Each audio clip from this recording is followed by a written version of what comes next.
వీక్షకులకు స్వాగతం, నమస్కారం.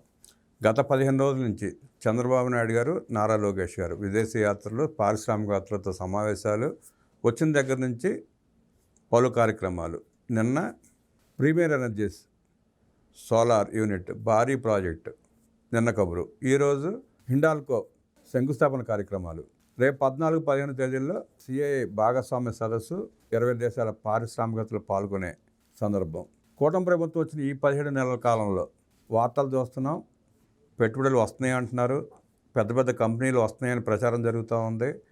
ఎన్ని కంపెనీలు వచ్చినాయి, ఎన్ని రాబోతున్నాయి, ఎన్ని లక్షల కోట్ల రూపాయలు గ్రౌండ్ అయినాయి, వాటి ద్వారా ఎన్ని లక్షల ఉద్యోగాలు వచ్చే అవకాశం ఉంది, భవిష్యత్తులో వచ్చే కంపెనీలు ఏంటి తెలుసుకునే ప్రయత్నం చేద్దాం. వివరించడానికి మనతో పాటు ఉన్నారు సీనియర్ జర్నలిస్ట్ సత్యమూర్తి గారు. వారిని మరిన్ని సెషన్లు చేసుకుందాం. సార్ నమస్తే. నమస్కారం అండి. సార్, ప్రతిరోజు వార్తల్లో ఆ కంపెనీ వస్తుంది, ఈ కంపెనీ వస్తుంది, పారిశ్రామికవేత్తలు, సిఐ సమావేశాలు ఎన్ని వింటున్నాం. ఇవన్నీ వాస్తవరూపం దాల్చినాయా? ఇప్పటికి ఎన్ని కంపెనీలు వచ్చినాయి అంటే ఎన్ని లక్షల కోట్ల రూపాయలు గ్రౌండ్ అయి ఉంటాయి, వాటి ద్వారా ఎన్ని లక్షల ఉద్యోగాలు వచ్చే అవకాశం ఉంది? మీరు అడిగిన ఈ చిన్న ప్రశ్నకి సమాధానం చెప్పాలి అంటే కనీసం ఒక 5-6 గంటలు తక్కువ పడుతుంది. ఎందుకు అంటే మనం చూసాం గత 5 సంవత్సరాల కాలంలో జగన్మోహన్ రెడ్డి పాలనలో పరిశ్రమలు తరలి వెళ్ళిపోవటం తప్ప కొత్త పరిశ్రమ వచ్చింది అని చెప్పే వీలు లేని ఒక దుష్ట పరిపాలనని జగన్మోహన్ రెడ్డి అందించాడు. జగన్మోహన్ రెడ్డి టైంలో కూడా సిఐఐ భాగస్వామ్య సదస్సు జరిగింది విశాఖపట్నంలో. అసలు మేము 10 లక్షల కోట్ల రూపాయలతో మేము మొత్తం అన్ని ఒప్పందాలు కుదుర్చుకున్నామని చెప్పి ఈ జగన్మోహన్ రెడ్డి ప్రకటించాడు. అది ఐపాక్ టీం వాళ్ళు ఆ డ్రెస్లు వేసుకెళ్ళి ఫోటోలు దిగి సూట్లు వేసుకెళ్ళి హడావడి చేసిన ఫోటోలు అన్నీ బాగా వైరల్ అయినాయి సార్. 10 లక్షల కోట్లు అని చెప్పాడు కదా, ఒక్క 10 పైసలు కూడా రాలే, ఒక్క 10 పైసల పెట్టుబడులు కూడా రాలే. ఎక్కడైనా మామూలుగా నార్మల్ స్టాండర్డ్స్లో రాష్ట్ర ప్రభుత్వం కానీ కేంద్ర ప్రభుత్వం కానీ ఏవైనా సరే చేసుకునే ఎంఓయూల్లో, మెమోరాండమ్ ఆఫ్ అండర్స్టాండింగుల్లో 60% ప్రాజెక్టులు గ్రౌండ్ అయితే దాన్ని టాప్ అచీవ్మెంట్ కింద చూస్తారు. ఒప్పందం చేసుకోవటానికి ఆ తర్వాత ఎగ్జిక్యూషన్కి మధ్యలో కంపెనీల పరిస్థితులు మారిపోయి కొన్ని కంపెనీలు ప్రారంభించలేవు. వాళ్ళకి అసలు బుక్ క్లోజరే కాదు. అందుకని 60% హయ్యెస్ట్ అనమాట గ్రౌండింగ్. కానీ విచిత్రం ఏంటో తెలుసా రామబ్రహ్మం గారు, ఆంధ్రప్రదేశ్లో జరుగుతున్న అద్భుతం ఏంటి అంటే ఇప్పుడు యాజ్ ఆఫ్ నౌ 80% ప్రాజెక్టులు గ్రౌండ్ అవుతున్నాయి, గ్రౌండ్ అయిపోయినాయి. వీటిని 90%కి తీసుకెళ్ళి అసలు మొత్తం ప్రపంచంలోనే ఒక రికార్డు సృష్టించాలి అని చెప్పి ఈరోజు చంద్రబాబు నాయుడు ప్రభుత్వం ప్రయత్నం చేస్తూ ఉన్నది. 90% గ్రౌండింగ్ చెయ్యగలిగితే అది వరల్డ్ రికార్డ్ అవుతుంది. అసలు మామూలుగా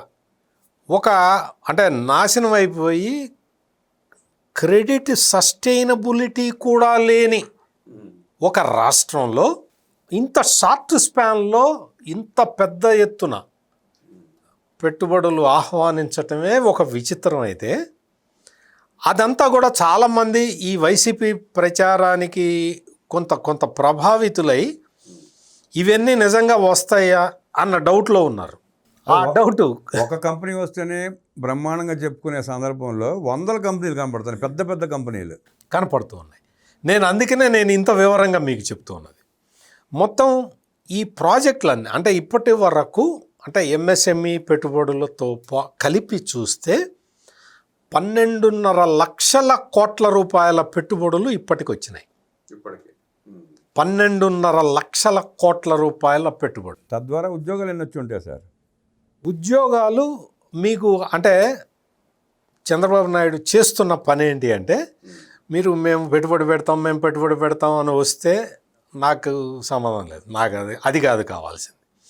ఎంప్లాయ్మెంట్ ఎంత క్రియేట్ చేస్తారో మీరు అది చెప్పండి, నాకు ఆ లెక్కలు నాకు చెప్పండి అని చెప్తూ ఉన్నాడు. మీకు గుర్తుండే ఉంటుంది, జగన్మోహన్ రెడ్డి టైంలో ఒక జీవో రిలీజ్ చేశాడు. ఈ ఆంధ్రప్రదేశ్లో పెట్టే ప్రతి పరిశ్రమలో 85% స్థానికులకే ఉద్యోగాలు ఇవ్వాలి అని పెట్టాడు. అవునండి. పెట్టి దాన్ని చాలా గొప్పగా చెప్పుకున్నాడు. జగన్మోహన్ రెడ్డికి తెలియని ఎకనామిక్స్ ఏంటి అంటే, జగన్మోహన్ రెడ్డికి బేసిక్ నాలెడ్జ్ కూడా లేని ఎకనామిక్స్ ఏంటి అంటే, ఒక కంపెనీ రావటం అనేది ఇంపార్టెంట్. ఆ కంపెనీ వచ్చిన తర్వాత వాళ్ళకు కావాల్సిన టెక్నికల్ స్కిల్స్ లోకల్స్లో ఉంటే వాళ్ళు బయట నుంచి తెచ్చుకోరు. ఎందుకు అంటే, నువ్వు బయట నుంచి తెచ్చుకున్న వాడికి నువ్వు ₹1,00,000 ఇవ్వాల్సి వస్తే లోకల్గా ఉన్నవాడు 70,000కే దొరుకుతాడు. ఇది లాజిక్.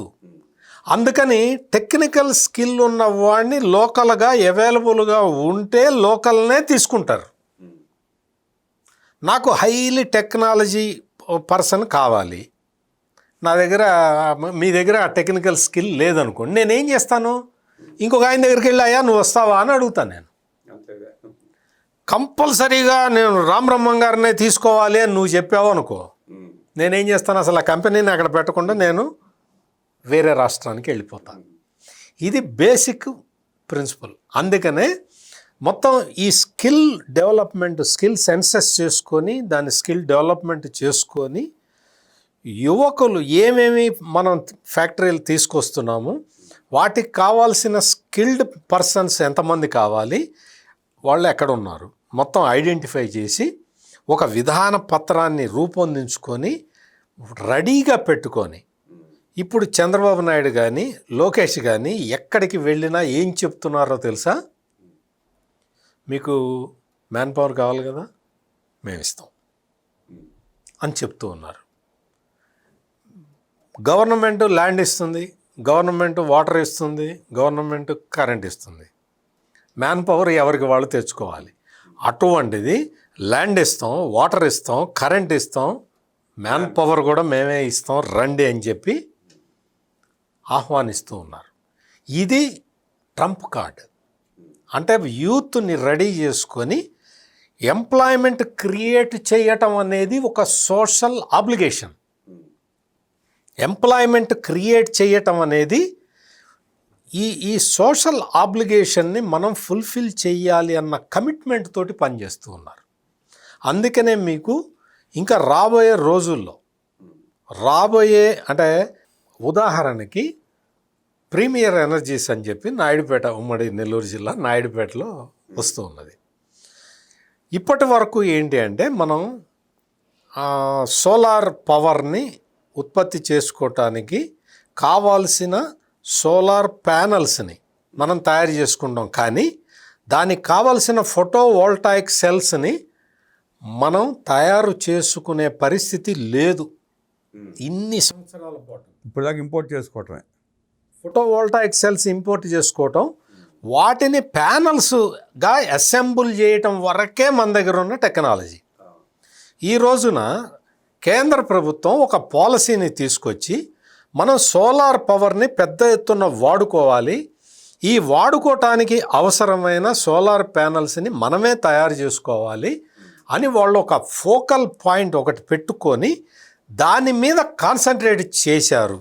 అదే టైంలో ఆంధ్రప్రదేశ్లో అధికారంలోకి వచ్చిన చంద్రబాబు నాయుడు, కేంద్రం ఈ పాలసీ తీసుకున్నది, మనం ఈ పాలసీకి అనుగుణంగా వర్కౌట్ చేయాలి అని చెప్పి పెద్ద ప్రాజెక్ట్స్ వర్కౌట్ చేసి ఈ ప్రీమియర్ ఎనర్జీస్ని తీసుకొచ్చారు. తీసుకురావడం వల్ల ఇప్పుడు ఏమైంది అంటే, మొత్తం దేశం మొత్తంలో టాప్ 5 కంపెనీలు, ఒక అదానీ పవరు, టాటా పవరు, వాటితో ప్రీమియర్ ఎనర్జీస్ కూడా ఒకటి. ఈ ప్రీమియర్ ఎనర్జీస్ రావటం, దాన్ని తీసుకురావడానికి కూడా చాలా కష్టపడ్డారు. అది యాక్చువల్గా తెలంగాణకి వెళ్ళాల్సింది. తెలంగాణ కన్నా ఎక్కువ ఆఫర్ చేయటంతో పాటు మ్యాన్ పవర్, నేను చెప్పింది అదే, మ్యాన్ పవర్ అవైలబిలిటీ మా దగ్గర ఉంది అని విత్ స్టాటిస్టిక్స్ ప్రూవ్ చేయటంతో వాళ్ళు ఎంఓయూ చేసుకున్నారు, గ్రౌండింగ్ చేశారు. ఫస్ట్ ఫేజ్ గ్రౌండ్ అయిపోయింది. 4,000 ఉద్యోగాలు కూడా ఇది అంటున్నారు సార్ దాంట్లో. నేను అదే చెప్తున్నా, అంటే మీకు 3,500 ఉద్యోగాలు వచ్చేస్తాయి ఫస్ట్ ఫేజ్లో. దీనివల్ల ఏంటి, ఒకటి ఆంధ్రప్రదేశ్కి పెట్టుబడి రావటం, 2 ఆంధ్రప్రదేశ్లో ఉన్న యూత్కి ఎంప్లాయ్మెంట్ రావటం, 3 స్టేట్ ఎకానమీకి కాంట్రిబ్యూషన్ వస్తుంది. అంటే ఈ సోలార్ ప్యానల్స్, మన ఫోటో వోల్టాయిక్ సెల్స్ ఇవన్నీ తయారు చేసుకొని మన దగ్గర ఉంచుకోం కదా, మనం ఎక్స్పోర్ట్ చేస్తాం. అంటే మనం రాష్ట్రానికే కాకుండా దేశానికి కూడా ఆదాయం తీసుకొచ్చే కార్యక్రమాలని మనం చేస్తున్నాము. ఓవరాల్గా ఎకానమీ ఎంత బూస్ట్ అవుతుందో చూడండి. ఎంప్లాయ్మెంట్ జనరేషన్ చెయ్యండి అని చెప్పటం వేరు, ఎంప్లాయ్మెంట్ జనరేషన్ చేస్తే అందులో మా వాళ్ళే ఉండాలి అని చెప్పటం వేరు. జగన్మోహన్ రెడ్డి ఆ పిచ్చి పొరపాటు చేశాడు. ఈరోజు ఏంటి, టెక్నికల్ పీపుల్ని మేము ఇస్తాం, మీకు ఎంతమంది కావాలంటే అంతమందిని ఇస్తాం అని కాన్ఫిడెంట్గా చెప్పాలి తప్ప, నీ దగ్గర టెక్నికల్ పీపుల్ లేకుండా నువ్వు ఎవరికి ఎంప్లాయ్మెంట్ ఇప్పించగలుగుతావు? అది బేసిక్గా ఇక్కడ మనకి చంద్రబాబు నాయుడు అడ్మినిస్ట్రేషన్కి, గత ముఖ్యమంత్రి అడ్మినిస్ట్రేషన్కి ప్రధానమైన తేడా ఇది. దాంతో మీకు ఎంప్లాయ్మెంట్ పొటెన్షియల్ విపరీతంగా ఉన్న ఇండస్ట్రీసే ఆంధ్రప్రదేశ్కు వస్తున్నాయి. మీకు 1 కాదు 2 కాదు, ఆ 12.5 లక్షల కోట్ల రూపాయల పెట్టుబడులని తీసుకురావటమే కాకుండా ఇంత ఎంప్లాయ్మెంట్ జనరేట్ చేయటం అనేది చాలా గొప్ప విషయం. ఈ ఫీట్ని, అరుదైన ఈ ఫీట్ని సాధించటానికి ఎంత ప్రయత్నం చేసి ఉంటారో మీరు అంచనా వేసుకోవచ్చు. ఈ రోజున కుప్పంలో దాదాపుగా ఒక 2,000 కోట్ల రూపాయలతో పెట్టుబడులతో అది హిండాల్కో ఓపెన్ చేస్తున్నారండి. హిండాల్కో అల్యూమినియం ప్లాంట్ అనమాట అది. అది విపరీతమైన లేబర్ ఓరియంటెడ్ ప్లాంట్. అంటే విపరీతంగా మ్యాన్ పవర్ కావాలి, స్కిల్డే కాదు అన్స్కిల్డ్ మ్యాన్ పవర్ చాలా కావాల్సి వస్తుంది. అంటే హిండాల్కో వాళ్ళది ఒక ప్రెస్టీజియస్ కంపెనీ, మన అందరికీ తెలుసు. వాళ్ళు వచ్చి దాదాపుగా 600 కోట్ల రూపాయలతోటి వెనకబడిన కుప్పం ఏరియాలో పెడుతూ ఉన్నారు. దాన్ని ఇవాళ ఇనాగ్రేట్ చేశారు. అంటే ఎందుకు ఇవన్నీ మనం ఎందుకు అనుకోవాల్సి వస్తుంది అంటే, ఇటువంటివన్నీ తీసుకురావటం ద్వారా ఎంప్లాయ్మెంట్ క్రియేషన్ జరుగుతుంది. ఎంప్లాయ్మెంట్ క్రియేషన్ ఎప్పుడైతే జరుగుతుందో అంటే వాళ్ళందరూ కూడా స్వయంగా డబ్బులు సంపాదించుకునే స్థితిలోకి వస్తారు.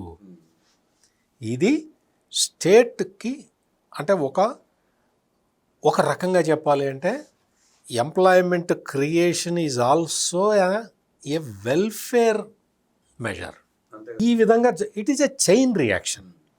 అందుకని చంద్రబాబు నాయుడు ఇవన్నీ ముందరే ఊహించి గవర్నమెంట్ రాగానే పాలసీ డాక్యుమెంట్లు తయారు చేసి 24 సెక్టార్లలో పాలసీ డాక్యుమెంట్లు తయారు చేసి